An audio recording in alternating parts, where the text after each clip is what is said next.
ऐसे हैं जिसका कभी चरित्र से पतन नहीं हुआ।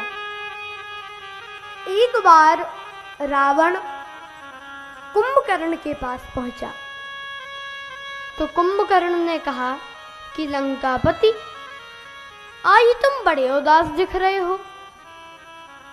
तुम चिंतित आज दशानन क्यों?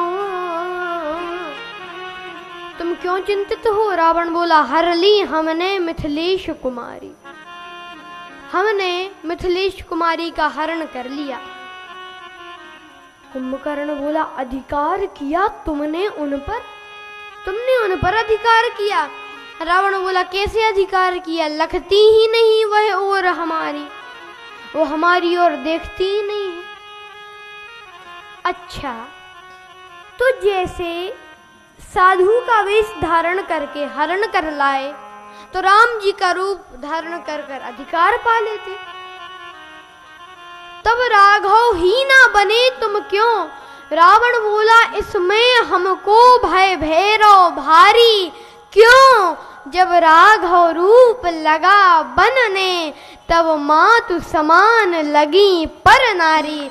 जब मैं राम जी का रूप धारण किया मैंने तो मेरे मन से तो वासना चली ही गई। मुझे दूसरी की नारी माता के समान दिखने लगी तो बैरव राम बड़ाई करहीं। राम जी के शत्रु भी उनकी बड़ाई करते हैं। एक दिन जब राम जी का और रावण का युद्ध चल रहा था तो मेघनाथ का वध हुआ। तो मेघनाथ की पत्नी सुलोचना रावण के पास आई और कहा कि पिताश्री, अगर आपकी आज्ञा हो तो मैं अपने पति का शव रामादल से ले आऊं। रावण बोला, अवश्य बेटी जाओ, अवश्य जाओ।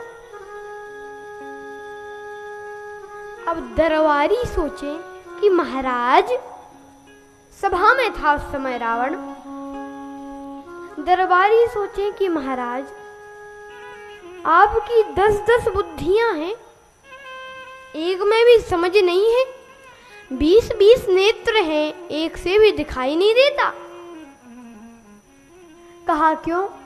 कहा अभी आपका और उनका युद्ध चल रहा है, आपका और राम जी का, तो ऐसे में आप सुलोचना को भेज रहे हैं, क्या बता वे सुलोचना को बंदी बना ले और कहें कि तुम सीता जी को लौटा दो।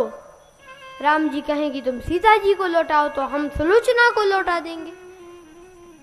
तो ऐसे में आप सुलोचना को क्यों जाने दे रहे हैं? तो रावण मुस्कुरा कर बोला कि दरबारियों, कितने ना समझ हो। क्यों? राम ऐसा नहीं कर सकते। क्यों नहीं कर सकते? जब आपने उनकी पत्नी का हरण किया है तो वे भी तो सुलोचना को बंदी बना सकते हैं। रावण बोला, इसलिए क्योंकि ये काम रावण का है, ये काम राम का नहीं है।